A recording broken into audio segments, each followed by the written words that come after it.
My name is Olaf Jansen. I am a Norwegian, although I was born in the little seafaring Russian town of Uleåborg, on the eastern coast of the Gulf of Bothnia, the northern arm of the Baltic Sea.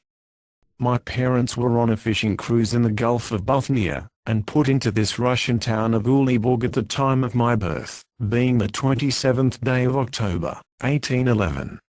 My father, Jens Jansen, was born at Rodwig on the Scandinavian coast, near the Lofoten Islands, but after marrying, made his home at Stockholm, because my mother's people resided in that city.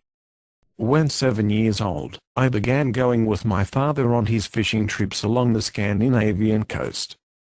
Early in life I displayed an aptitude for books, and at the age of 9 years was placed in a private school in Stockholm, remaining there until I was 14. After this I made regular trips with my father on all his fishing voyages. My father was a man fully 6 feet 3 in height, and weighed over 15 stone, a typical Norseman of the most rugged sort, and capable of more endurance than any other man I have ever known. He possessed the gentleness of a woman in tender little ways, yet his determination and willpower were beyond description. His will admitted of no defeat.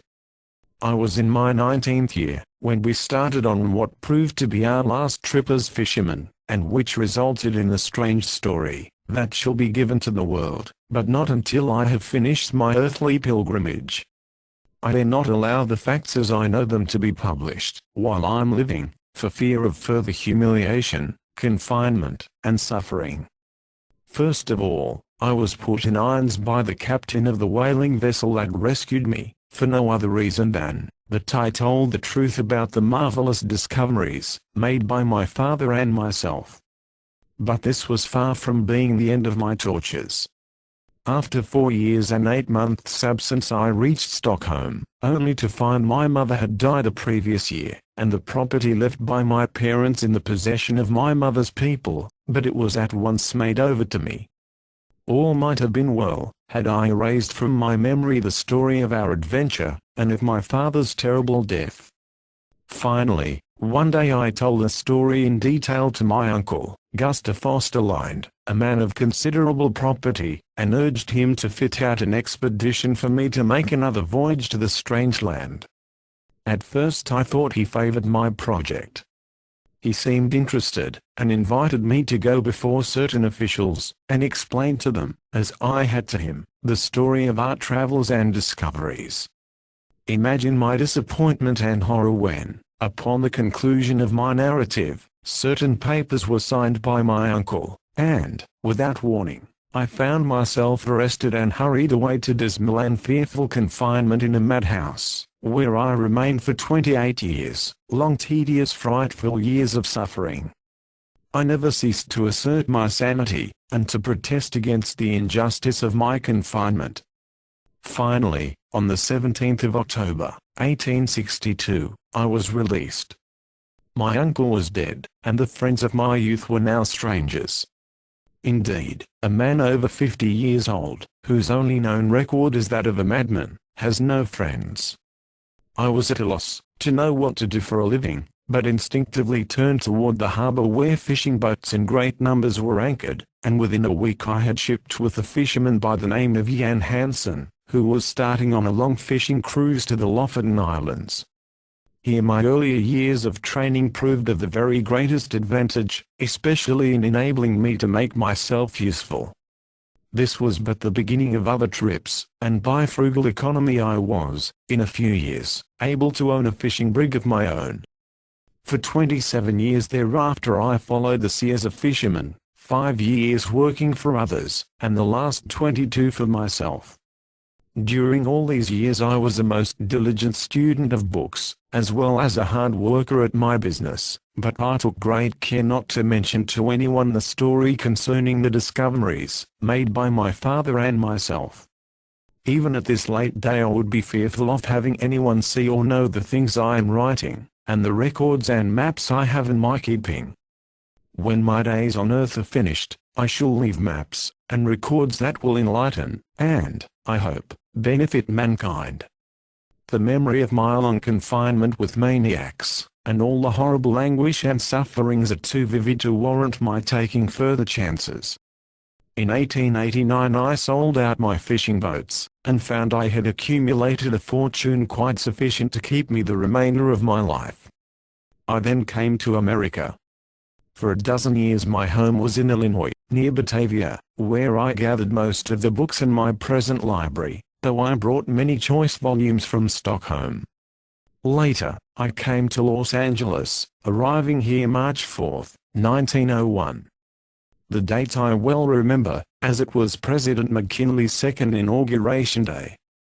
I bought this humble home and determined, here in the privacy of my own abode, sheltered by my own vine and fig tree, and with my books about me, to make maps and drawings of the new lands we had discovered, and also to write the story in detail from the time my father and I left Stockholm until the tragic event that parted us in the Antarctic Ocean. I well remember that we left Stockholm in our fishing sloop on the 3rd day of April, 1829, and sailed to the southward, leaving Gothland Island to the left and Öland Island to the right. A few days later we succeeded in doubling Santoma Point, and made our way through the sound, which separates Denmark from Scandinavian coast. In due time we put in at the town of Kristiansand, where we rested 2 days, and then started around the Scandinavian coast to the westward, bound for the Lofoten Islands. My father was in high spirit, because of the excellent and gratifying returns he had received from our last catch by marketing at Stockholm, instead of selling at one of the seafaring towns along the Scandinavian coast.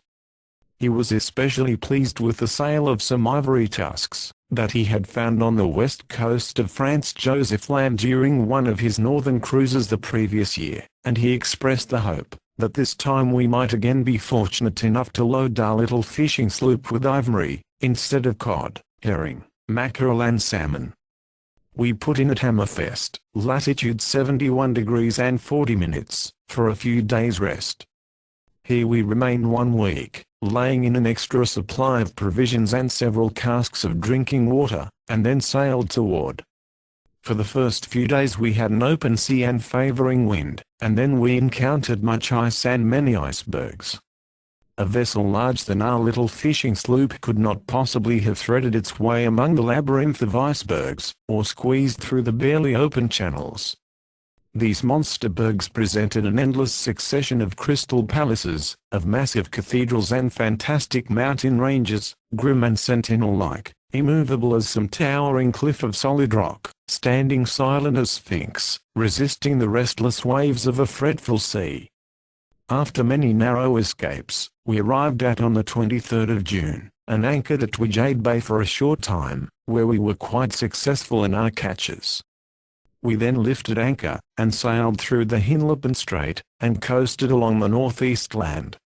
It will be remembered that André started on his fatal balloon voyage from the northwest coast off. A strong wind came up from the southwest, and my father said that we had better take advantage of it, and try to reach Franz Josef Land, where, the year before he had, by accident, found the ivory tusks that had brought him such a good price at Stockholm. Never, before or since, have I seen so many seafowl. They were so numerous that they hid the rocks on the coastline, and darkened the sky. For several days we sailed along the rocky coast of Franz Josef Land. Finally, a favoring wind came up that enabled us to make the west coast, and, after sailing 24 hours, we came to a beautiful inlet. One could hardly believe it was the Northland. The place was green with growing vegetation, and while the area did not comprise more than 1 or 2 acres, yet the air was warm and tranquil. It seemed to be at that point where the Gulf Stream's influence is most keenly felt. Sir John Barrow, Bart, FRS, in his work entitled Voyages of Discovery and Research within the Arctic Regions, says on page 57 Mr. Beechey refers to what has frequently been found and noticed, the mildness of the temperature on the western coast of, there being little or no sensation of cold, though the thermometer might be only a few degrees above the freezing point.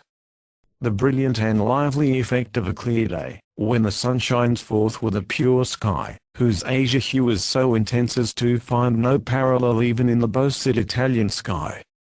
On the east coast there were numerous icebergs, yet here we were in open water. Far to the west of us, however, were ice packs, and still farther to the west with the ice appeared like ranges of low hills. In front of us, and directly to the north, lay an open sea. Captain Kane, on page 299, quoting from Morton's journal, the 26th of December, says as far as I could see, the open passages were 15 miles or more wide, with sometimes mashed ice separating them. But it is all small ice, and I think it either drives out to the open space to the north or rots and sinks, as I could see none ahead to the north. My father was an ardent believer in Odin and Thor, and had frequently told me they were gods who came from far beyond the north wind.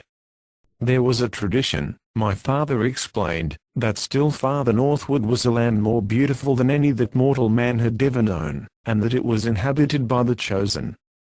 We find the following in Dutch mythologies, page 778, from the pen of Jacob Grimm. Then the sons of Bor built in the middle of the universe the city called Asgard, where dwell the gods and their kindred, and from that abode work out so many wondrous things both on the earth, and in the heavens above it. There is in that city a place called Hlidskjalf, and when Odin is seated there upon his lofty throne he sees over the whole world, and discerns all the actions of men. My youthful imagination was fired by the ardor, zeal and religious fervor of my good father, and I exclaimed, why not sail to this goodly land? The sky is fair, the wind favorable and the sea open. Even now I can see the expression of pleasurable surprise on his countenance as he turned toward me, and asked my son, are you willing to go with me and explore, to go far beyond where man has ever ventured? I answered affirmatively. Very well, he replied. May the god Odin protect us, and, quickly adjusting the sails, he glanced at our compass, turned the prow in due northerly direction through an open channel, and our voyage had begun. Hall writes, on page 288 on 23rd of January the two Esquimaux, accompanied by two of the seamen, went to Cape Lupton. They reported a sea of open water extending as far as the eye could reach. The sun was low in the horizon, as it was still the early summer. Indeed, we had almost 4 months of day ahead of us before the frozen night could come on again. Our little fishing sloop sprang forward, as if eager as ourselves for adventure. Within 36 hours we were out of sight of the highest point on the coastline of Franz Josef Land. We seemed to be in a strong current running north by northeast. Far to the right and to the left of us were icebergs, but our little sloop bore down on the narrows, and passed through channels, and out into open seas, channels so narrow in places that, had our craft been other than small, we never could have gotten through. On the third day we came to an island. Its shores were washed by an open sea. My father determined to land and explore for a day. This new land was destitute of timber, but we found a large accumulation of driftwood on the northern shore. Some of the trunks of the trees were 40 feet long and 2 feet in diameter. Greeley tells us in Volume 1, page 100, that Privates Connell and Frederick found a large coniferous tree on the beach, just above the extreme high water mark. It was nearly 30 inches in circumference, some 30 feet long, and had apparently been carried to that point by a current within a couple of years.